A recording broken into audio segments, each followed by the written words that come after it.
Hey, what's up? It's your girl Sakara, and today I came with you to talk about jury duty. Yep, jury duty. So, honestly, it's not as bad as people say it is, and that's why I decided to make this video. I mean, of course, I love the experience, but I'll also talk about some of the cons, so, it'll be an honest, truthful video. Before I continue, please hit the subscribe button below. My channel, you'll see live performances from famous people and non-famous individuals. You'll see interviews, you'll see lyric videos, and a few album reviews will also come up as well. So make sure you click subscribe. So first, anybody who's ever done jury duty knows that there's a process. So they give you a number when it comes in the mail, and off of that number, you may not even have to go in. So my number was called in, so immediately once I got it, I had to go.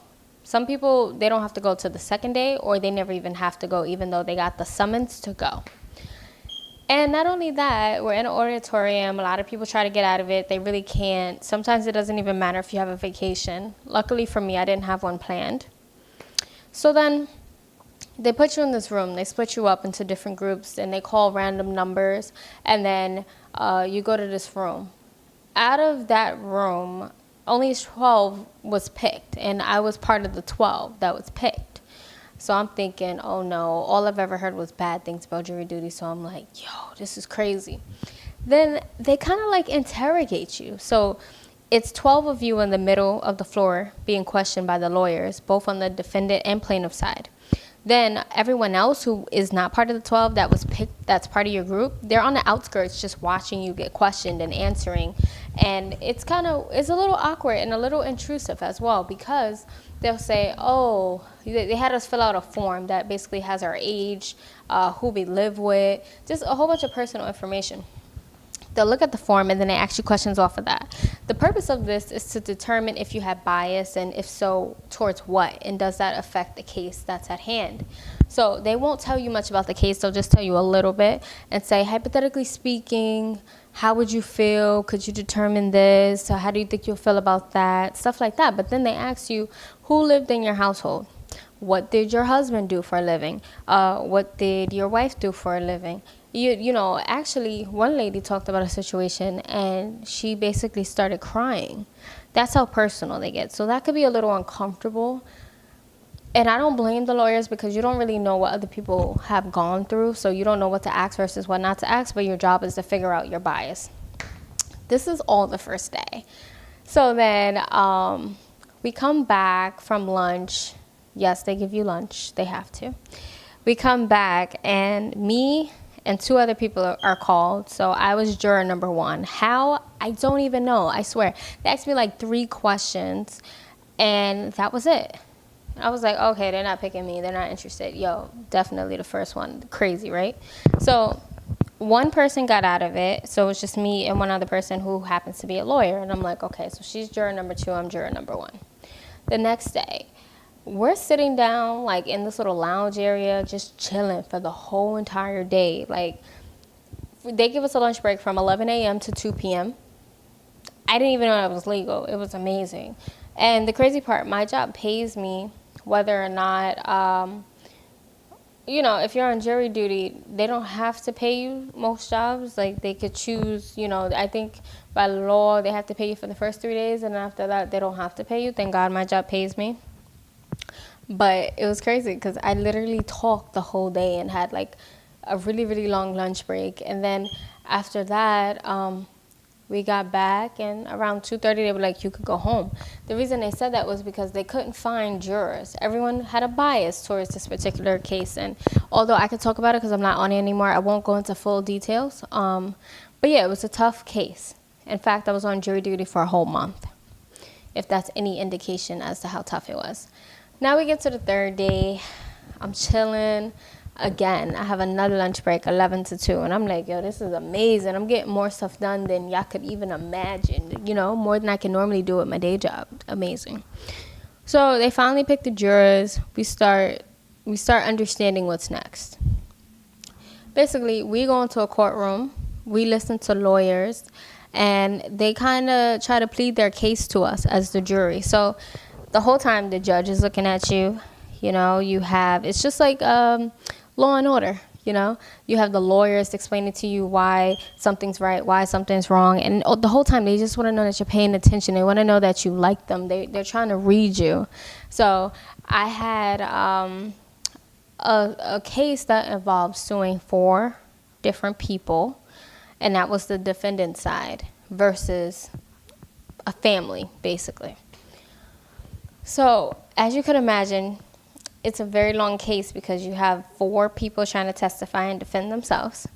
Then you have people on the plaintiff side that's testifying, and then other outside people on the defendant side. So people are explaining why something's right, why something is wrong, and then you get to hear, I object. You hear all these different terms you never heard before, and you start to understand and you start to pick up on it. So it's a huge learning process. My case had to do with medical malpractice. So with that being said, I was learning a lot of medical terms, things I never even knew. Like some of the terms that came up was like jugular bulb. We're talking about the sinus sigmoid. It was just really intriguing for me. I really felt like I was in med school and law school, and I'm a Sag, so typically we don't like the same thing, and we like to learn and grow, and we just like good energy. And that's all I felt, even though it's hard and it's a tough case and people are upset because nobody wants to get sued and nobody wants to have a reason to sue anybody. Let's be realistic, right? But it was nice because the court, they were appreciative of us. They were like, thank you for lending your time to us. Thank you for taking everything into careful consideration. Thank you for sitting here. Because, 4 weeks, none of us is doing real work for 4 weeks. What we're doing is we're listening to a case. But don't get me wrong, it is draining because all you hear is information. You don't have your phone when you're in the courtroom. You get breaks. But when you get breaks now, you're trying to send out text real quick because you're about to be back in the courtroom, and there's nothing you can do about it. You have to listen, like he's the judge, Then after that, you're going to lunch, and you might be tired, but you can't fall asleep. I mean, you can, but I would say it makes you look really bad because there's judge, lawyers, there's people in the stands, like people's family. If you're studying law, you can sit on these court cases. You don't even have to study law to sit on the court cases. If you're free and you want to go watch a court case, you absolutely can. So there's a lot of people looking at you, and they're counting on you to pay attention to help their client to win. That's what they want to do. They want to win. So if you fall asleep, it looks really, really bad on you, right? So you don't want to do that. The other thing about that is when you're told to be on time, you need to be on time. So you guys move as groups. So you could have 9 people, you could have 12. Mine was a civil case, so there was only 9 jurors and 3 were alternates. So if you're late, you hold everybody up. That means nobody's starting on time and everybody's waiting on you. And as we all know, time is money, so it's not a good thing. Don't ever be late.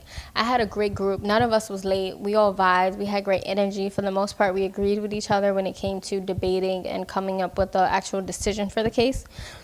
But you get to work together with people you never thought you would be working with. In fact, we had 2 lawyers that was part of our jury. Somebody was a manager for hotels. You had another person who was an accountant auditor. And I loved it just because I like meeting new people and hearing their experiences, seeing how they are, how they think. There's nothing that can trade that feeling to me because, like I said, I like meeting new people. So to be in a room with different people, see their thoughts and understand their way of life and how they process stuff, it was an experience that I wouldn't trade for the world. And as juror number 1, I had to read the verdict, and I'm a communications major, so it didn't really bother me. I won't lie, though. I was a little nervous because when you read a verdict, everybody's looking at you like, did we win? And obviously you have to let somebody down. So basically this is like my little recap. I just want to let you know it's not as bad as you think. You will learn something. You might actually like the people that you're with. Our sheriff that was bringing us around, I loved him. His personality was absolutely amazing. Our judge was awesome. He didn't work on Fridays. Awesome, And sometimes you get out early, so you might get out at 2 o'clock. You're going to get paid for the full day because you had to go there to begin with. So it was just really beneficial for me. I feel like I got a lot done. Good experience. I learned that I appreciate my real job because my actual job, I don't have to get on the highway to get to work, and I don't have to deal with that morning traffic, so it made me appreciate my regular day-to-day. If you have any questions, feel free to leave something in the comments. I hope you liked it. I hope it wasn't too long, but I just had to let y'all know it's not as bad as what they say. Thanks for watching.